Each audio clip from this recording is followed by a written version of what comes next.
the Nashville 2 podcast with your host, Edward Fox. G'day, viewers and listeners. It's Ed Fox back with another amazing Nashville 2 episode. You know who's Nashville 2? You're Nashville 2. So let's tell your story. Or maybe you know somebody that needs some recognition that isn't being recognized in the Nashville area. That's why I started this show. So we could tell their story. Whether they're a mentor or a business or a nonprofit, doesn't matter. If they've got a story and they're helping and they're working in the Nashville community, we want to tell their story. So have them reach out to me at nashville2.com and let them come on the show. Now, remember, this is available on all your audio platforms, all your video platforms. So subscribe to us on YouTube, subscribe to us on Apple Podcasts and Google Podcasts and Spotify, all the places. And today, my special guests, Ethan Gelfand from the Pool Boys with Kemper Trull, the Pool Boys. Now, do they look like pool boys? I don't know, you say, because I'm listening to this driving along in the car. Well, then you need to watch some video footage as well when you get a chance on YouTube. But we all decided to go with bright, colorful shirts. Of course, I'm in my American flag shirt. It's right after Memorial Day when we're recording this. And Ethan and Kemper did not disappoint. Kemper's wearing his, is that your Piranha shirt? It's my Piranha shirt. Yeah, it's kind of famous at this point as well. Then, not quite as famous as your Stars and Stripes, but it's okay, well, fair enough. Yeah, aspirations, Not my Stars and Stripes, but I get your point. And Ethan, you just sort of spilt a tub of paint over your shirt sometime. Yeah, this is actually kind of my forte. I'm very clumsy, so I just figured this will work. But for your listeners who are not watching, we have chiseled abs. We have, it's 8, 12 packs, and my pecs are dancing right now. So just to give you a picture of what we Thank you. That's a different type of podcast, I think, that they would whereas they might have abs and 6 packs and 12 packs. Screw that. I went straight for the barrel look. Yeah, keg. That's right. Keg, So hey, I always say round's a shape, right? It is shape. So okay. Absolutely. So Pool Boys, very intriguing name. Has nothing to do with servicing swimming pools, though. Nothing. Okay, that is correct. So who wants to take? What is the Pool Boys? Who wants to take that? Oof, Cam, if you want me, you want to go? You, me? What do you think? You're already talking. Already talking. Take the lead. Yeah, so the Pool Boys was kind of an interesting road. So Kemper and I have been lifelong friends since our days in college, so over 20 years. So yes, we are dating ourselves right now that we are old. You're dating yourselves? That must be an interesting relationship. Showing our age, poor choice of words, I suppose. Okay. But we are older now. So Kemper and I have been friends for a while, and year and a half ago, he reaches out to me and says, "Hey, E, you want to do a podcast with me about fantasy football?" And we've been in the same league for 20 years since college. Like, hey, that sounds great. We have some time. Let's do it. It's going to be awesome. So we're having a great time with it. And as the season's coming to a close, we thought, you know what? We want to continue this, but let's do it so we can help more people. Let's interact with more people. And what can we kind of do? So we met up since I'm in Grand Rapids, Michigan, and Kemper and you are in Nashville, we decided to meet up halfway. So we met in Indianapolis, and we just kind of had a weekend of maybe drinking a little bit, but also a lot of brainstorming. So we were just kind of coming up with potential business ideas of how it can help people, especially with Kemper's background in the recruitment world and in the corporate world, and mine kind of in a collegiate athletics and team building and such like that. We thought, what can we do to really bring people together, especially in a tougher time following the pandemic with remote and just a lot of stuff always on the computer. So we started coming up with ideas, and one of them was that, we love fantasy football leagues. We love kind of bringing people together through sports. So what's a different way we could do that? With March Madness coming up, we thought, what if we pitched this idea to companies where we would come in and run their office pools, but not just, hey, fill out a bracket, you're done, we'll let you know who wins. What we do is we then just bring it over the top, bring a white glove, red carpet, velvet rope kind of experience to just make it explode and just really make it a unique experience for everyone involved, and really just keep them engaged throughout the entire process. So it's all about increasing communication, camaraderie amongst the workplace between employees, and really just getting that communication going. So in a very brief way, that's kind of what we're all about. Awesome. Kemper, you got anything to add to that?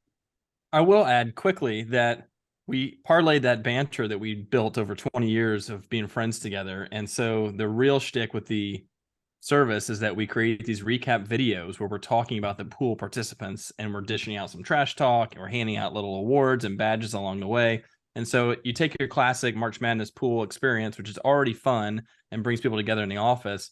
You go up a notch by having the two of us, a couple of schmucks here, recording videos, talking trash about the people in your office. And then it becomes even more fun for them to engage and watch together. Yeah, I could see that. That would be a blast, especially with all the technology that you can access now and do. You can have a lot of fun with that. So this only works for like huge companies, or does it work for little guys? Who would be who should be looking and talking with you guys to get this stuff done for their organization? Because I would think that there's great value for like buy-in and engagement and better work morale. Because do we live to work or do we work to live? And if we work to live and getting that good balance, we got to be having more fun at work, right? So for sure. Who's the target client that you guys see this working with? So I think part of the impetus of doing this was that in my experience from the recruiting world, I got a front row seat to seeing all the struggles companies had in recruiting and retaining the top talent in the marketplace. And as the generations shift and the marketplace becomes more millennials and Gen Z, you start to see a greater emphasis on culture and feeling like you're a part of something special and bigger than yourself, feeling like you're part of a big family, whatever. And especially as Ethan mentioned, with people being remote and all over the place, it's hard to really build that community. And so that was kind of the reason for this product in particular. But we find that any company that values culture and really wants to put their money where their mouth is, really values their employees, is trying to build community. Maybe they've got employees that are remote that they want them to all feel like they're all part of the same organization. Maybe they've got a couple of different satellite offices and the offices each feel like individual companies and they're trying to tie them all together. Or maybe they're all in person and they just have these siloed departments where accounting doesn't talk to HR, doesn't talk to sales, doesn't talk to marketing. Maybe they're just all working in their own lanes. They need something to bring everybody together, and the company picnic is just kind of boring, So something like this is a little bit more of an engaging idea. It's a multi-week process. It's really pretty cool. So ultimately, company size, I would say we do best when we can touch as many people as possible. So really 30 to 200 is a great range for us because we can list out names throughout our videos, and throughout the course of the event, we might be able to get our hands on just about everybody in the organization in some way or another to give them a shout out. Larger than that can absolutely work. It just, you may start to segment them into groups and try do like a beta test with one group first, and then roll it out larger organization wise after that. But I think there's a bit of a misconception we hear at least about, oh, this must be like a really large company thing. Like, Google is going to need to do something like this. And it's really not. The price point doesn't reflect that. And also, I think we'd be better served working under probably about 500 or so anyway. Right. And I'm sure for the small business owners like myself, we're sitting here going, yeah, what's it cost? What's it cost? What's it cost? But you and I talked on the golf course, Kemper, and there's no way to plan out the exact cost without knowing what the company needs, right? Yeah. Well, we do have some at least base level ideas, and they don't vary that much, from a smallest size company to the largest that we would work with. There's really not that much of a gap in spend. And so ultimately it's not going to be overly expensive per person. If you look at it that way, the real struggle is, are people really truly understanding the value of investing in culture? Everyone, I feel like, and Ethan can contest this too, like every time we talk to someone who's interested in this, they say, we were just in a meeting talking about how important engagement is, or we've really got to do something to boost morale. We've really got to do something to boost culture. And that's great. Those are the kind of conversations you should be having. The question is, are you willing to actually spend real dollars until they write the check, until they write the check, right? Because that's it. That's, hey, you want to spruce up their family picnic? Hire Ed to come in and tell dad jokes amongst everybody. That's right. That's right. They can have a more fun picnic, because having me around, you're probably much more expensive than the pool boys. Oh, 100%. Given your fame, I think you're. Oh, yeah, infamous is what it is. So, my best group I've spoken to is about 11,000. My smallest group I spoke to was 4 old ladies at a senior center, and they laughed. So, So there you go. I can run the gamut. But with you guys, I would think that getting to that point, they all realize how important it is until it's got to come out of the company bottom line. True. But they don't understand the return on investment. If you ask most company C-suites or middle management or even rank and file, They don't know the mission statement. They don't know the vision statement. They don't know what the company's about. I would rather see companies focus on company culture and have the C-suite and everybody down the road know what that culture is, rather than know a mission or a vision statement, you know? Yeah.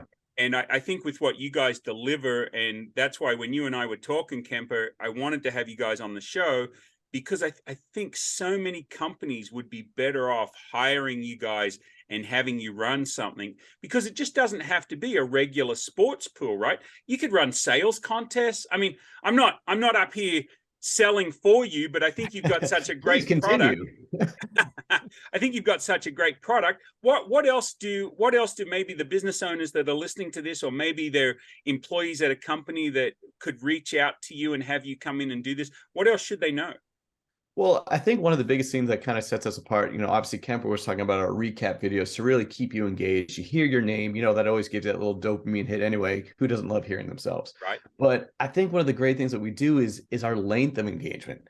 So Kemper can speak a little bit more to this since he was in that corporate recruiting side. But, so, hey, let's go to Topgolf and we'll have a company night and it's going to be fun. And yes, that one night is going to be great. You might talk about it the next day. But then after that, it's all right, we're moving on to, we got the next quarter of sales to work with. We can't focus on anything else. But when you come with our service, when we do it around a sporting event, like a March Madness, that's a 3-week event right there. And we're keeping you engaged for that entire time. So it's not like you're just getting a one-hit event, like where one night it's a great time, but then it's kind of, you already have to move on from it. With us, we're keeping you engaged for that 3-4 week period. And especially if it's around football season, that's an even longer duration. But the best thing about our services is that it doesn't even need to be sports. You kind of are hitting it on the head, where we do offer sales competitions where we'll say, okay, we're going to come in, we're going to create a bracket, we're going to create teams, we're going to split you guys up to really compete against each other, and we're going to do it for a month. And again, we're going to be filming these videos throughout the time period to kind of show the progression and really get the juices flowing to increase profitability. And again, the communication, the camaraderie amongst each other as well. So while our initial offerings where we started was around sports, it doesn't have to be. We've come up with a lot of different ideas that can really be universal, which is awesome. As a business owner and as a sales manager and as a commission salesperson, as a base plus commission salesperson, I've done sales all my life, right? And sometimes I've been in charge of sales teams and sometimes I've been the salesman. And finding something that engages my interest is imperative to have me sell, right? Yeah, I can go sell for a paycheck, and yes, that motivates me, but it's not all that motivates me. I want to have fun at work. If I want to take 2 hours off and go see a movie, that's why I have to work for myself, right? But right. I think a program like this allows you to engage people in such a way that I'm not getting them engaged at a sales meeting and say, hey, we've got to hit these goals and we've got to do this and we've got to do this. And this is where we need to be at the end of the month if you want to keep your job. That's what I heard all the time. I'm like, no, I don't want to keep my job that bad. Like, this is ridiculous. You have to sell a percentage of maintenance agreements or whatever it is. When I worked at Sears, right, selling TVs, you got to sell this much.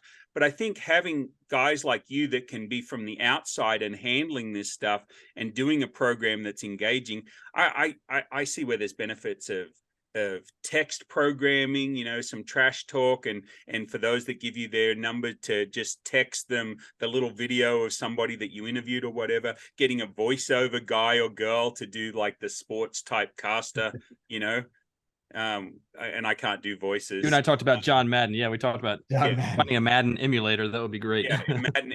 Well, there's voice mod now, and I'm sure with AI, all these deep fakes that they're doing, you can do pretty much everything. I think the nice thing about it is you're not using it in a commercial nature. You're not putting it out there to try and get business, but you could just do little snippets. Again, I'm not an accountant or a lawyer. Didn't play one on TV either. So check, folks. There's probably lawyers or accountants listening to this. He does not speak for us. Ethan's actually an AI bot himself. So we're actually testing it out right now. And awesome. Here he goes. Awesome. Yep. I'm a little glitchy, but that's all right. I will say, Ed, sorry, go ahead. Ethan. I was going to say, Ed, you kind of hit it on the head a little bit when you're talking about the trash talk and how us being kind of an outside party, everyone is fair game for us. We can knock out the CEO to, an entry-level person, and everybody's fair game. Whereas if you're in the workplace, you're not going to go trash talk your boss because you don't want to get fired. But we don't care. Everyone is open for the trash talk. We've already been paid. So exactly, right. like, hey, we're gonna get you anyway.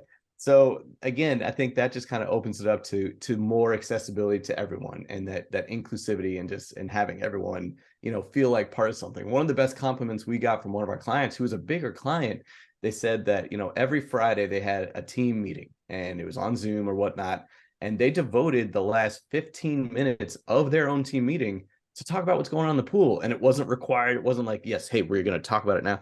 It was just something that free flowed and came up. And we loved hearing that. They're like, yeah, people were talking about it that we didn't even know like sports, but heck, they didn't even like it now, but now they do. And it's just to hear that conversations that wouldn't have necessarily happened prior. We love hearing stories like that. So it's really cool. And I think you guys could also branch out. I know this isn't a brainstorming session, but you guys just get the juices flowing. You could branch out and look at sports or events or things that would have never have been on the horizon for most Americans. I mean, there's no reason why you couldn't sell this across borders either, but I think there's opportunities to look at events in other countries. I'm a big cricket guy growing up in Australia. Most Americans know nothing about cricket, but you could take an event, center it around their picnic or whatever, and then for the next 3 months, 6 months, 6 weeks, 3 weeks, whatever they devised, you could play off that sort of stuff, right? You could play off the cars they drive, right? So you could have a contest around the cars they drive, colors and shapes and sizes and engines, and I think you could build any sort of thing that would engage people and pit them against each other in a competitive, fun nature without it being mean-spirited, right? I think you guys could generate. It's unlimited. Your potential for what you could do for businesses is just unlimited. As far as, look at these smiles, look at these guys. Look at these guys. Come on. I will say, Ed, like one thing that we tell people too is like we've got a bit of a blank canvas here too. So we're willing to customize an event around anything that would make sense for a particular organization. We've talked about, Ethan's got a contact who runs fishing tournaments. He's up in Michigan. They run fishing tournaments. So like, what would you do if we gave you kind of free reign to put on the fishing tournament, and all of a sudden, Ethan's our idea guy. He's like, okay, you got a red carpet and a photographer and a guy in a fish suit, and you got people handing out sushi, and you've got a DJ, and you've got like all this, this whole thing is like a camouflage scene, and you got special ed coming in and saying jokes like, what do you call a smartly dressed fish with a monocle and a top hat holding a cane? I got nothing. Usually really sophisticated. Oh man. But if you know any other fish jokes, let me know. We'll give them to you. I gave you my fish with no eyes joke already. Yeah, ish. Yeah. Ish. Oh no. That's right. 2 fish swimming upstream. One runs into a concrete wall, backs up, moves over, goes forward again, runs into the wall again, backs up, looks at his buddy and says, "Damn." I love that you can just rattle, like you're not reading these. You just are rattling these off. You hear the word fish and automatically here's 7 of them. From my database. I love this I love telling fish jokes just for the halibut. Yes. Just for the halibut. Just for the halibut. Yeah, exactly. How do you you can, what is this? You can tune a piano, but you can't tune a fish. Tune a fish. I knew that one. There you go. Anyway, back to your point. Yes, build it around anything. And that's what excites me. I think getting engagement is tougher every day. We're so distracted by all the social media and everything. But if we are going to be on the social media and it's going to be us versus our and having a competition and having fun and doing stuff that's engaging, I think this is the way forward. The gamification of things that we do is important. My wife's she always said she wasn't a gamer. Now I've done Pokemon, Magic the Gathering, board games, computer games, console games. I prefer like the old fashioned Command and Conquer and real-time strategy games on the computer, right? StarCraft 2, that sort of stuff. Civilization, all that. Yeah, all of that. I'm not a big Sims guy, but Railroad Tycoon, that ate up about a year of my life. Back in the day when computers first, I had a 486 DX2, I think it was, Packard Bell, with 1 meg of memory. Yes. About a 40 megabyte hard drive. And then when I saw a first 1 gig hard drive came out and it was $1,000, Like, right? what? Like, and my friend had one. I was so jealous. And my wife's like, we're not spending $1,000 on a hard drive. And she was right. We didn't spend $1,000 on a hard drive. But now you have a 1 gig flash drive, and I think you're paying $2 for them to get them. So come in cereal boxes now. Yeah, exactly. I could actually, I could put like 100 dad jokes. I know I could put 1,000 dad jokes on a gigabyte hard drive and just give them out. Oh yeah. Boom. Going people green. People. Going green. Here we go. Ethan, I told you he's an idea guy. Yeah, man, all the time. That's why I need the hat to like hold on to it. Okay, so I could talk to you guys for hours, and people don't want to listen to us talking about that sort of stuff for hours. You never know. My 3 listeners might get tired and leave, but it's my sister, my aunt, and my cousin. So, it doesn't matter. You're going to get at least 2 more from our wives. So there you go. Okay, good. Yeah, my mom will probably listen too. So they're going to critique hi, Mom.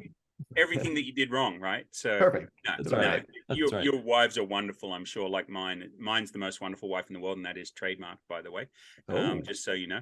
I have the proof somewhere. Question. Ready. You guys have been doing this for about a year now, year and a half. Year and a half. Yep. Right. And you can work with virtually any size. We've already discussed that.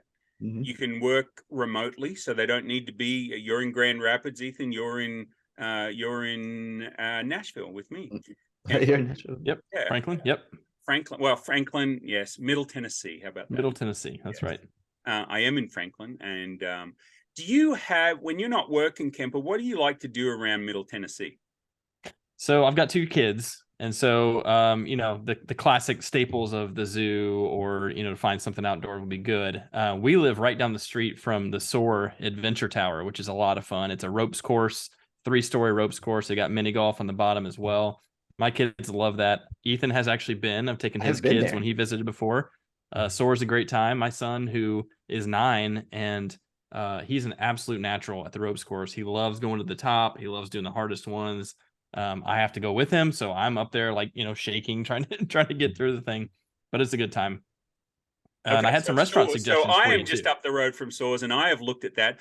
I'm thinking that you could do a miniature golf course event and then play that into a pool for the next X number of weeks. Like they could come out and play mini golf like 3 times over 3 weeks or whatever, and then compare. Anyway, you could build that whole. Get a green jacket. We've done that before. The Masters. We've done a mini golf Masters before with a green jacket. Ethan's wife actually has the green jacket. She's in possession of it, so it's here.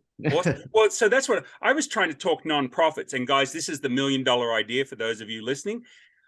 We see all of these nonprofits do golf tournaments to try and raise money, and it takes a lot of work to make a little bit of money, right? Why not do a miniature golf tournament? You still have the leaderboard, you still have the green jacket, you still have the trophies, you still have the lunch, you have the whole sponsorships, you still charge $400 to $600 for the team, but it's done in an hour. I was gonna say it's much quicker. Right. And it's more accessible. Anyone can mini golf. Yeah, true. That's what I told somebody the other day. They were complaining that they had sunk one par 3 and all the others they'd gone over. I said, I got a par 3 the other day, and it was really difficult trying to get the ball past the windmill and then through the clown face. Like, that was my best achievement ever. They didn't appreciate that humor, but I thought it was hilarious. Okay, so Soar is good. I got in trouble when my kids were playing on the monkey bars. I said, hey, you monkeys, get down from there. And this African-American lady looked at me. I'm like, they can't call it. Yeah. My monkey, not your monkey. Around. They're my kids. Not your monkey. It's my monkey. I didn't appreciate that. I'm like, man, we got called all sorts of things. Like I was watching a TikTok video the other day, and this guy, this Gen Zer, is saying, have you guys never heard of a sink? Why are you drinking out of the hose? So he's asking, why are you drinking out of the hose? Are you guys Gen Z? As a business owner, it can be tiring paying cash for everything you need. Well, there's a better way. Introducing Trade Bank of Nashville. Our bartering service lets you exchange goods and services without the need for cash transactions. Trade Bank helps businesses like yours reduce expenses, bring in new business, and keep your cash where you need it most. Find out more and join our barter network today. Start getting what you need without paying cash, because sometimes barter is just smarter. Apply today at nashville.tradebank.com. We're technically millennials. We're millennials. Millennials. Yeah. Okay. So Gen Z doesn't realize that Gen Xers were locked out of the house. We didn't go drink out of the sink because we weren't allowed back in the house. All we had was the garden hose. That's true. So sometimes it's just perception, right? And I used to love a good garden hose. It was always good in the backyard. Well, in Australia with all the spiders, you let it run for a while. Yeah. Get all the spiders out. Clean them out. That's terrifying. My God. Well, you swallow a spider or two, as long as it's the right kind. It's just protein. Yeah. But but so when you said your 9-year-old was it 9-year-old that could climb the ropes course, I'm thinking, man, I got one that could swing across the monkey bars and he would get on top of the roof and he would do crazy stuff. And I'm like, dude, you're gonna kill yourself. That's why I was playing mini golf with the younger kids down there. Even likes to stay grounded. We're good on the ground here. Right. Yeah, I'm not this one that is climbed on everything. You ever been to that? What's that tower in Las Vegas? Stratosphere? Is it the Stratosphere? I've actually been up on there. Right. So my son, when he's 4 years old, they've got angled windows out at the bottom. He runs right over and lays on the window. And I'm thinking, like, I'm going like this and I'm walking over to him and I'm like, if the window goes, can I get underneath him and hold him tight? And when I splat, he survives. And he's like, never mind why Dad, a this is 60-pound so cool. kid would fall through a window, but never mind the logic behind all that. Anyway, I'm just trying to figure out how I can save my kid. So, so you got sore. Yep. I need to talk to you about that place. Maybe you know the owners down there. That'd be good for me for my other business. What else are you doing in Middle Tennessee? So I had a couple restaurants for you. I heard on one of your previous podcasts, you're always looking for good restaurants. And so there's a couple, there's one by the Chamber that I'm sure you've been to, North Italia. We enjoy that one a lot. Great Italian food. It's right across a little alleyway from a wine bar. It's a good combo, pretty dangerous to go back to back on those. But sorry, before you finish that, my wife and I watched 3 back-to-back episodes of a TV show the other night. Luckily, I was the one facing the TV. Oh, back to back. There you go. Back to back. Sorry. Anyway, go on. You could have rotated. You could go sideways. You just kind of periffs. No, it was back to back. We watched 3 episodes back to back, and I was in front. So, okay. So, all right. Italian food. I have a theory about Italian food. Yep. That it is great to make at home, and I love eating Italian food, and I love cooking pasta. I told my wife one time I was going to make a car out of spaghetti. She looked surprised when I drove pasta. Anyway, what do you call a fake noodle? An impasta. Did you hear about the Italian chef that passed away? Anyway, so the thing about pasta is you got to make it at home because the cost of paying for pasta is ridiculous. Like it cost me 30 cents to make mac and cheese. I'm not talking Kraft mac and cheese. I'm talking real mac and cheese. We're talking the creamy cheddar. It's not the powder. Exactly. It's sort of like, when you go and buy your cheese. Speaking of which, did you hear about the cheese factory in France that blew up? All that was left was debris. I'm more of a mozzarella guy. But anyway, so sorry. I'm on a roll today. I've had my coffee this morning. Butter. So pasta's good. If you want to take me out for pasta, I will gladly let you pay for it and eat pasta, but I'm not paying $25 for a bowl of spaghetti. I get it. I get it. So what else you got?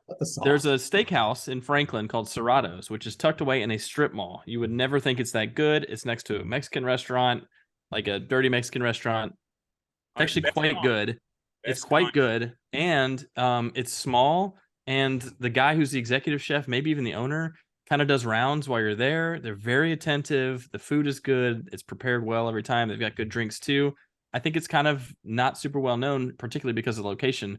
And in a city that most of the steakhouses are downtown, it's nice to have one nearby that's not, Perry's, pretty expensive, is also by North Italia. But this place is kind of tucked away. It's good. Okay, so you and I need to go there sometime because I'm all about steak. Yeah, as long as you're buying. What was that hot chicken place you brought me to? Oh, we probably went to Big Shakes. Big Shakes hot chicken. Yeah, Big Shakes is a great Franklin hot chicken. Big Shake, I think, actually won an award, one of the cooking shows, I believe, the guy who started it. But it's good. It's good hot chicken if you're down this way and can't get to like Hattie B's or Prince's, which are more downtown area. Big Shakes does a really good job. Really cool vibe in there too. Yes. Motown music going. You can smell that. You can just smell the grease. It's really good. Right when you walk in. Yeah. Yeah. I have not been able to jump on the hot chicken bandwagon.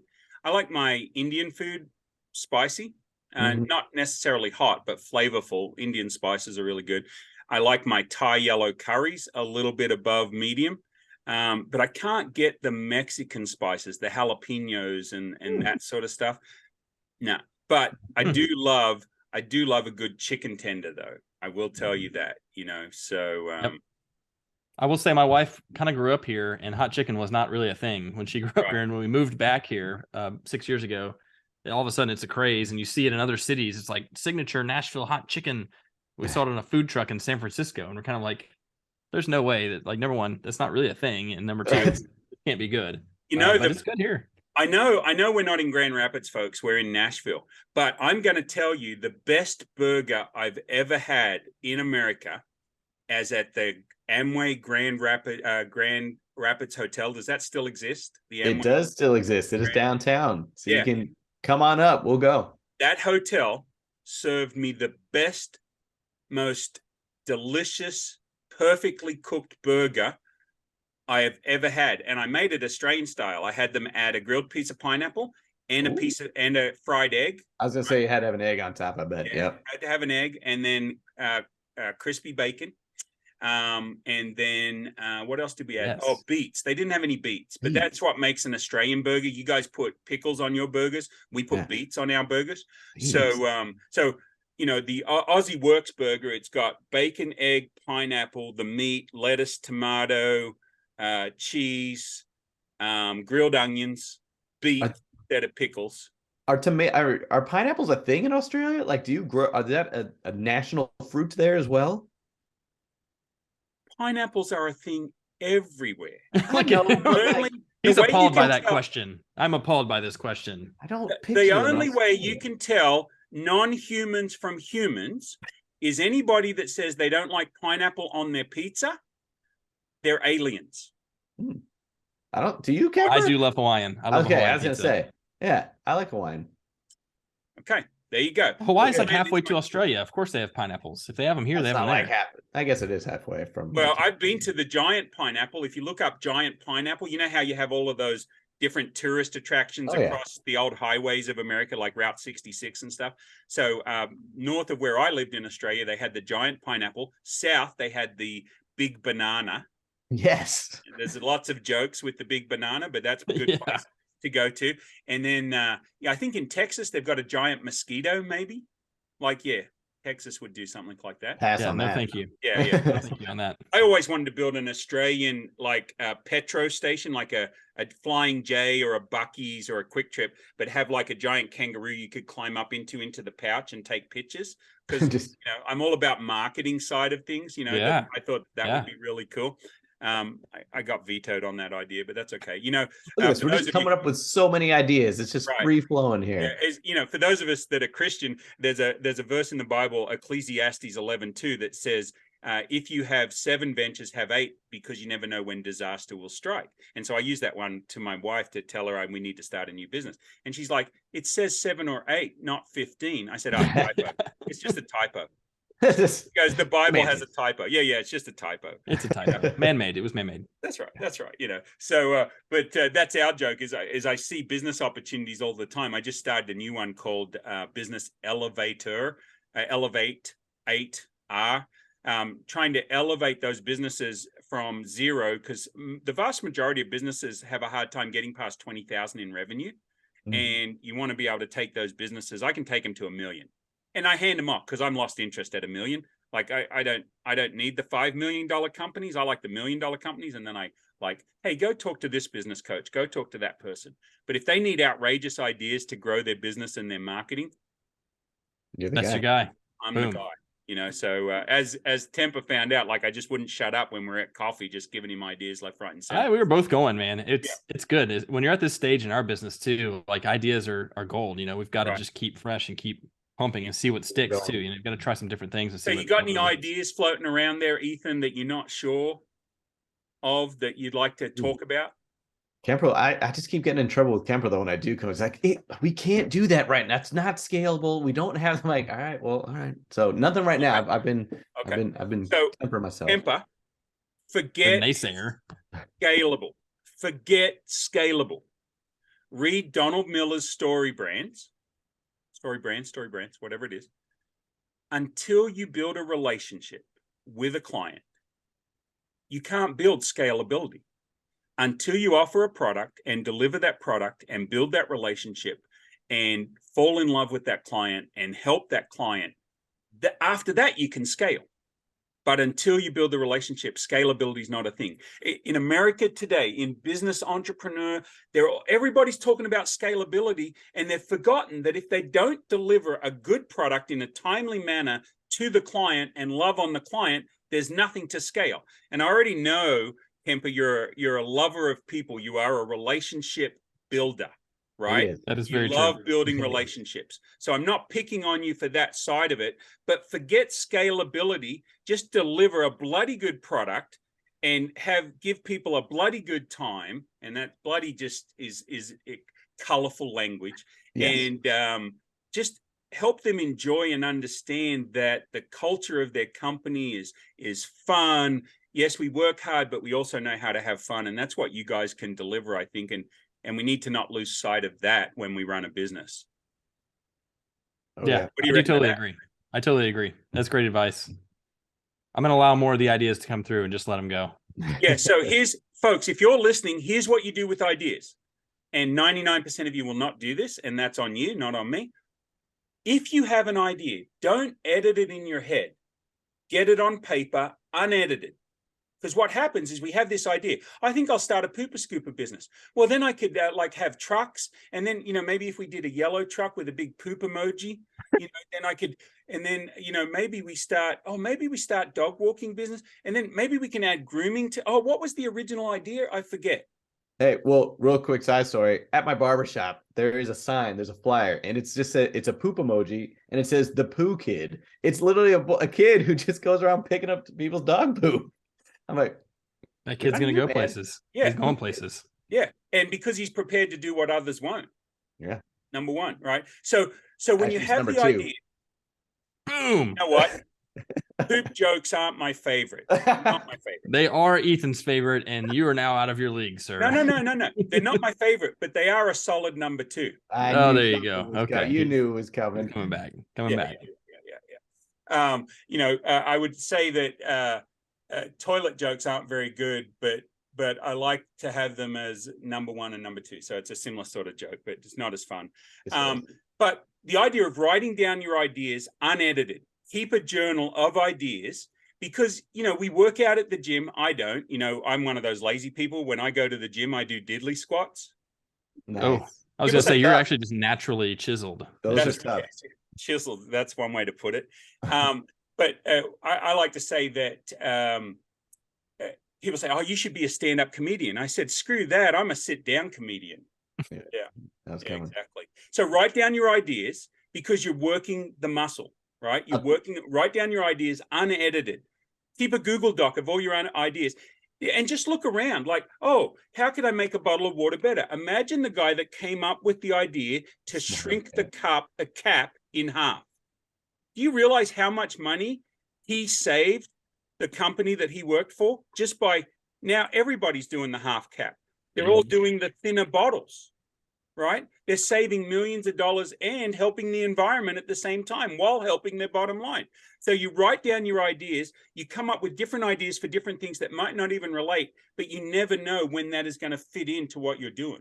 Well, I'll tell you what, when we did our when we met up in Indianapolis, Kemper was the best because he brought all the materials. Like, he had this big old whiteboard, and it was just the whole weekend. You should have seen this whiteboard, how many iterations. We took pictures of it because we just had to we kept filling it up, erasing it, keep filling it up. And so that, the fact that Kemper was able to handle all that. And so here's where I'm bad. I'm like, okay, Kemper, I was trying to fall asleep last night and I had this great idea. And then I woke up, called you, I already forgot it. And so he was always like, Ethan, write that crap down. I'm like, okay, I'm going to call you so you can write it down for me. Fine. That's fine. Whatever it takes. You pick up your phone, you open a Google Doc, you do voice texting, and you say, this is my idea. Yeah. Something about a rhinoceros, and there was a strawberry patch. I don't remember why. No, I think it was a something raspberry in there. Just write that down. Yeah. In Australia, there's a mad professor. He's crossing kangaroos with elephants. You know what you get? giant potholes all over Australia. But he first started out crossing elephants with rhinoceroses. You know what he got? I know. That's a good one. I got a groan. Thank you. Yeah, that's very good. I got a groan. Folks, I'm here every week. But yeah, so writing down those ideas, and it's something that a lot of people don't do. But my best ideas come to me when I'm half asleep. So I keep a notepad right by the bed, and I use a carpenter's pencil. The nice thing about the carpenter's pencil, it doesn't roll off the table, and it's got a nice big thick graphite writing. It's not lead anymore.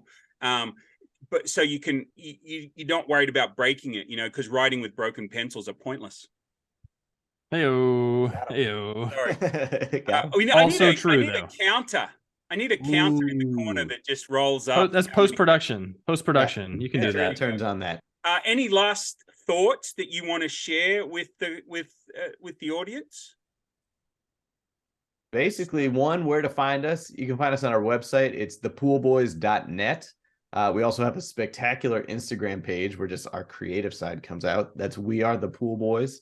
But for real, like, the biggest thing we also just want to stress is that we break any potential barriers down. We might hear that, oh, I don't know that much about sports, or, oh, I don't know Frank and Susan in this.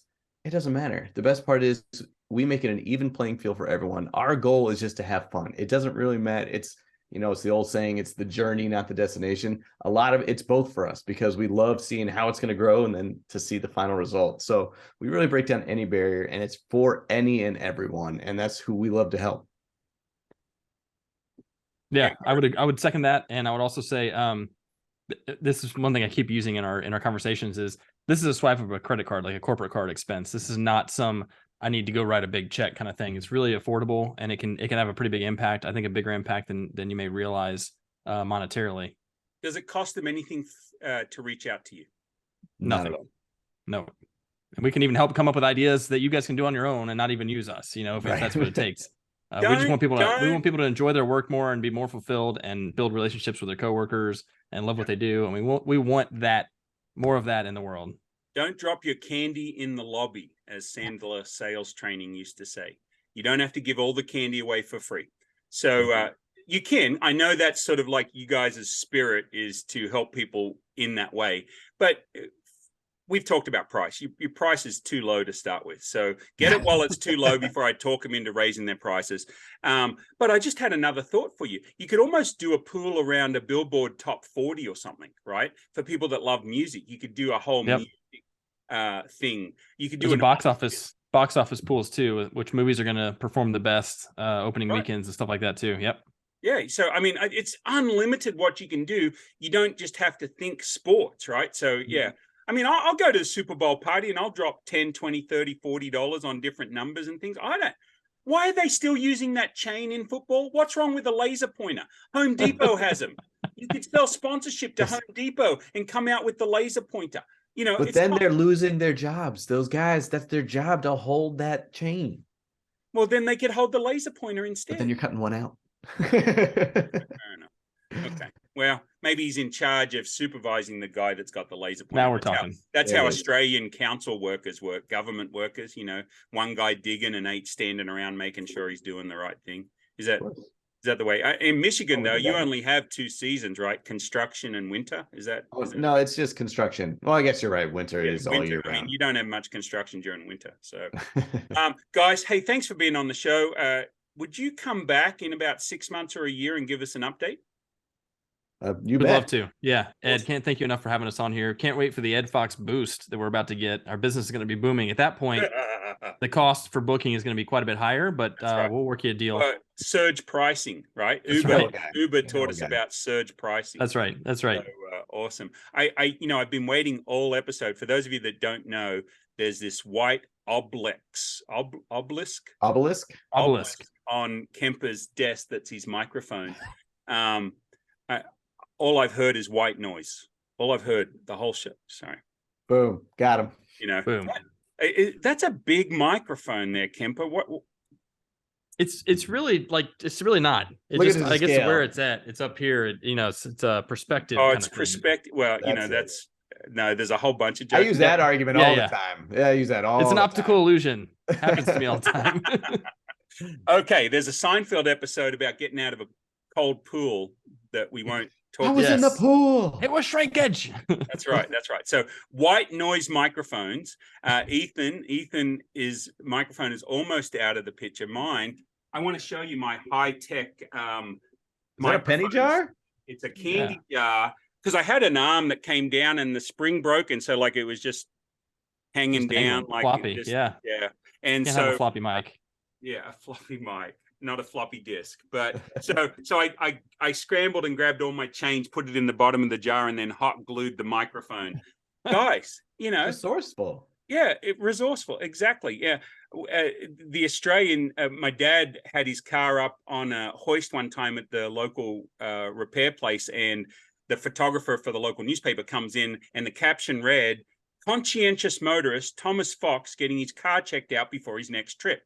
And Dad likes to point out in this photo that there was a dry cleaning coat hanger holding up the exhaust pipe to the thing, and there was the silver duct tape, not duct tape, not the gray material, but the actual aluminum, aluminium, as I say. Actual ducts. Yeah, the actual duct tape over the hole in the muffler, and then he points out a couple of other things. He's like, it was just hilarious. But, Australian ingenuity. Is it jerry-rigged or jury-rigged?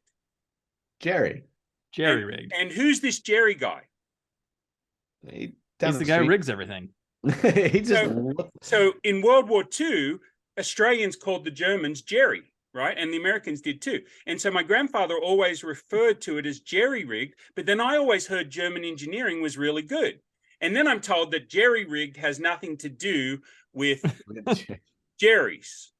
Okay. Maybe it does. It's. I had a word etymologist on my other podcast called The Edward Show. If you want to have some fun with words, he was really, really good. He's out of Canada. And he was debunking every word I gave him. Well, doesn't threshold mean the piece of board across the door that keeps the thresh in? He says, that's what everybody thinks, but that's not what it is. And then he goes on to tell me. I said, well, I've got a word joke that you would appreciate. He said, I've probably heard it. I said, okay, what's the difference between an entomologist and an etymologist?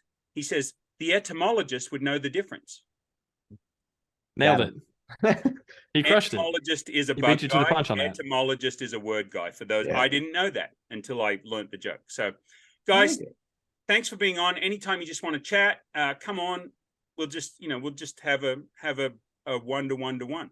Ed, thanks so much. This was a blast. Awesome. Always a pleasure, Ed.